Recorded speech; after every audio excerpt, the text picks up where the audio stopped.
Би 15 настай байх үедээ өөртөө тохирох боломжийн цагийн ажил олж чадаагүй байсан учраас завтаа үедээ хүүхд тасраж хийдэг байлаа. Дараахан өгүүлэх гэж бүтүүх миний хувьд амьдралдаа таарч байсан хамгийн айц дөрвөл мөдөл явдал байсан юм. Би болон миний асарч байсан Майк нэртэй хүү бид хоёр түүний нохоог залхилуулан ой дундуур алхаж явлаа. Гэтэл гинэт нохооны чихэн сортолцсон босчоод агаарч савраараа ямар нэг зүйл заан самартаж байснаа галзуурсан мэт архирч бас овсож эхлэх нь тэр ямар нэгэн зүйлийг мэдэрсэн гэдэг нь эргэлзээгүй байв. Харин би дотроо баавга байх вэ гэдгээс хамгийн ихээр айж байлаа. Учир нь тэр хавийн модод дунд ойр ойрхон баавга үзэгддэг байсан. Ямар ч тач би Майкийг төрүүлээд гэрлүүг алхаж байг юм хэллээ. Тиймхүү би ард хацран нохоог чирж явах гэж тэмцэлж байхдаа түүний юу руу хуцаад байгааг нь анзаарч харсан юм. Нэгэн том модны цаанаас үл таних хүн баг зэрэг толгоогоо цухуулгачаад намайг ширтэж байх нь тэр. Би түүнд ямар нэг зүйл хэрэгтэй юу хэмээн ойрлоход тэр зүгээр л хэсэг чимээгүй ширтэж байгаад цааш эргээд яваад өглөө. Би дотроо өнхөлцгээ хартлааж байв. Нохоо тэр үед баг зэрэг тайвширч хэдэн минут болов буцан алхахад арай амар болсон ч төд удалгүй дахин бидний ард байгаа ямар нэг зүйл рүү олонгосон архиж дайрч эхэллээ. Тэр үед би яг юу руу хуцаад байгааг нь олж харж чадаагүй ч түрүүний хачин хүн биднийг одоо ч хүртэл дагаж байх вэ гэхээс үхтлээ хайж байв. Би нохооны хөзөвчийг нэг мөсөн соллож орхиод ард байгаа юу ч бай түүн рүү туулгаж орхих талаар бодсон ч эцэст нь энэ нэг их сайхан санаа биш хэмээн шийдсэн юм. Байшиндаа буцан очих хүртэл нохоо архиран хөзөвчнөөсөө чангаасаар байсан ч би дахин эргэж хараагүй. Үүний дараа хагас цагийн турш байшингийн бүх цонхоор гадагш харан шалгаж бидний хинж дагаагүй эсгийг дахин нэгтэлсаар л байлаа. Эцэст нь бүх зүйл зүгээр мэт санагдсан учраас Майктай видео тоглоом эхлүүлэн болсон явдлыг мартахаа шийдэв. Гэвч түүнээс цаг орчмын дараа гаднах тавцан дээр байсан тоглоомтой хуван онох чимээнээр айц маань биелэлээ олж гэдгийг ухаарсан юм. Би гаднах тавцангийн гэрлийг асааж цонхоор харуул тоглоомнууд болон бөмбөгнүүдээр дүүрэн том ногоон хувин газар дунсан байгааг олж харлаа. Ямар нэгэн жирэх зурм мэтийн жижиг амьтад түүнийг оноож дөнгөх ямар ч боломжгүй. Нохоо дахиад л ямар нэг зүйл рүү хуцсан галзуурч эхлэх тэр. Би Майкд аавынхаа ангийн винтовыг аваад ирэх хэмээн загсан бөгөөд магадгүй 8 настай хүүхдэр буу захин авчруулах тэнийг үйлдэл мэт сонсож болгоч тэр үед надад юмсыг зөөр бодох зэхээ байгаагүй юм. Үргэлжлүүлэн хачин чигтэй чимээнүүд байшингийн гаднах өнцөг болон бүрээс дуулцаар л байв. Цонх зөөлөн тогших, өлгөөтэй хонхнууд жингнэх, юмс ийш тийш түлхэгдэн унах гэх мэт. Эцэст нь би тэрхүү гадаа чимээ гаргаад байгаа зүйлийг олж харлаа. Төрөүний модны цаанаас шагаачгаад намайг ажиглаж байсан хачин ир мөн байсан бөгөөд тэрээр цонхны наагур өнгөрч яваад намайг олж хормогцаа миний өдөс харан зогсон. Би түүнд бууга өргөн өөрсдөө зэвсгэлсэн байгаа гэдгийг харууллаа. Харин тэр өөдөөс минь огт хөдөлгөөн хийлгүй ширтэн зогсож байснаа яг өмнөх шигээ юуж болоогүй мэд эргэн хараад ойроо уусан алга болсон юм. Би тэр шөнө бяцхан хятнах чимээ бүрт давхын цочид сэрсээр бараг л унтаагүй үр цайлгаж билээ.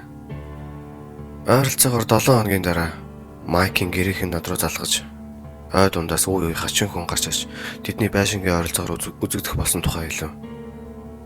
Тэд надаас тухайн үед харсан хүн ямар хөө төрхтэй байсныг хэлж өгөхийг хүссэн ч би тэрхүү хүний царайг тийм ч анхааралтай харж чадаагүй учраас ойлгохтой зүйл хэлж чадаагүй юм. Гэвч миний харсан тэр хүн мөн гэдэгт нь би 100% итгэлтэй байлаа. Тэд үүний дараагаар хэд хэдэн удаа дахин хүүхдийг нь харж өгөхийг гуйсан ч би тэр бүртэн татгалцаар байв. Энэ бүхэн болоод нэлээд хэдэн жил өнгөрч байна. Тэр цагаас хойш түүгээр эргэлдэт байсан хачин хүн болон тухайн гэр бүлийн талаар би дахиж юу гэж олсон цаагүй юм.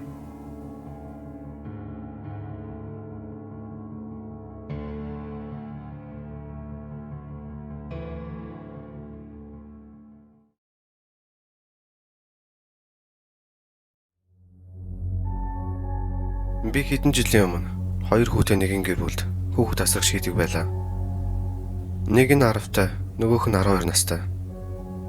Тийм насны хөвгүүд гэхэд тэд харьцангуй дуулууртай, хамт байхад амар хүүхдүүд байсан юм. Тэд гадаа гарч арын хашаандаа тоглох их дуртай. Тэдэнд өөрсдийн модон байшин хүртэл байдаг байв.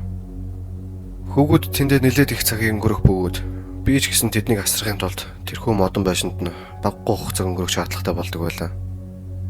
Заримдаа бүр эцэг их нь тэднийг модон байшиндаа майган тасаад тэндээ хонохыг нь зөвшөөрнө. Намайг тэрхүү айлд хүүгүүд асрагч хийж байх хугацаанд хүүгүүд нэлээд хэдэн удаа тэрхүү модон байшиндаа хамтдаа хонож байлаа. Миний хийх зүйл ердөө ойр ойрхон тэдэн дээр очиж бүх зүйл зүгээр эсэхийг шалгана. Харин дараах өгүүлэх гэж буй түүх 100-ны нэгэн маш халуун үдшиж болсон юм.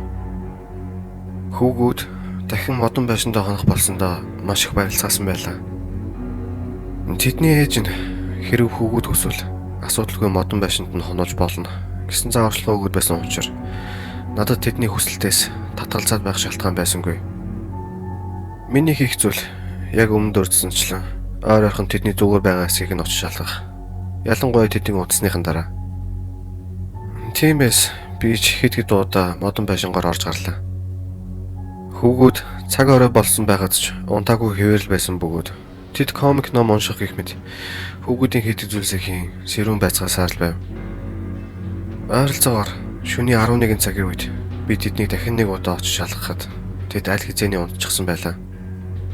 Тиймээс би тэдний асаалттай орхичихсан байсан гэрлийг нь унтраачгаад байшин руугаа буцаж алхаж явтлаа.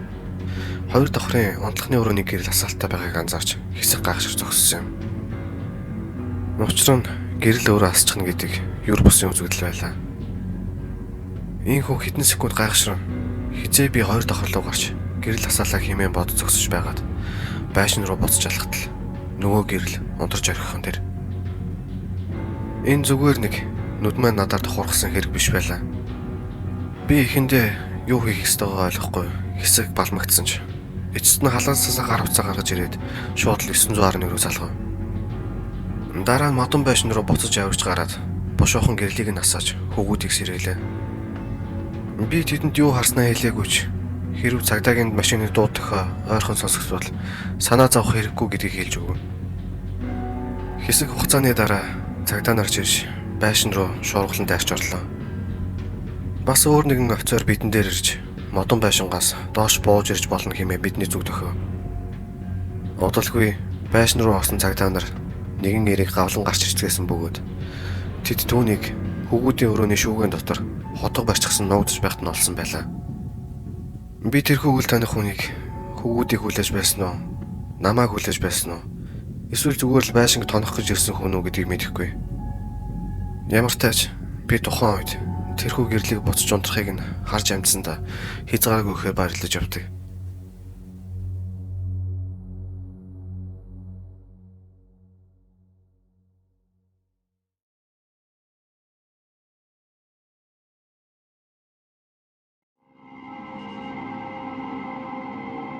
Би 15-аас 18 нас хүртлээр 3 жилийн хугацаанд хүүхэд асрагч хийдэг байлаа. Миний амьдардаг байсан хороололд чинэлэг айлууд ихтэй байсан учраас тэд ч гар таталгүй ажлын хөлсийг сайн өгдөг. Мөн дээрээс нь хүүхэд асрагчийн хэрэгцээ нэлээд их гардаг байсан тул би чөлөө цагаараа овоо хэмжээний мөнгө хийчихдэг байлаа.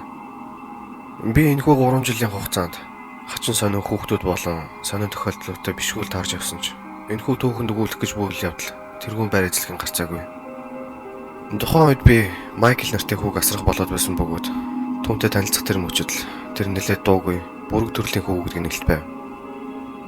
Дээр нь тэрээр 12 настай байсан бөгөөд зарим хүмүүсийн хувьд бол энэ аль хэзээ хүүхэд асрахчгүйгээр гэртээ ганцаараа байж чадах нас мэт сонсогдож болгоч. Тэр гэртээ ганцаараа хоноход арай бэлэн бос байсан юм. Эцэг их нь надад түүнийг хаяа баг зэрэг сонио аш гаргадаг болохыг мөн бусад хүүхдүүдийг бодвол арай илүү анхаарал шаарддаг гэдгийг авт тайлбарлав. Гэсэн ч надад нэг хийгээд байх зүйл байсангүй. Миний унтах ёстой өрөөнд маш том тоглоомны шүүгээ байх бөгөөд дотор нь хамгийн том хэмжээтэй лего барилга багтчихаар том зайтааж. Майклч ихэнх цагийг тэрхүү шүүгэн дотроо легонуудаараа янз бүрийн барилга барин тоглож өнгөрөв. Би түүнийг нэг их тагнаг шалгаад байлгүй.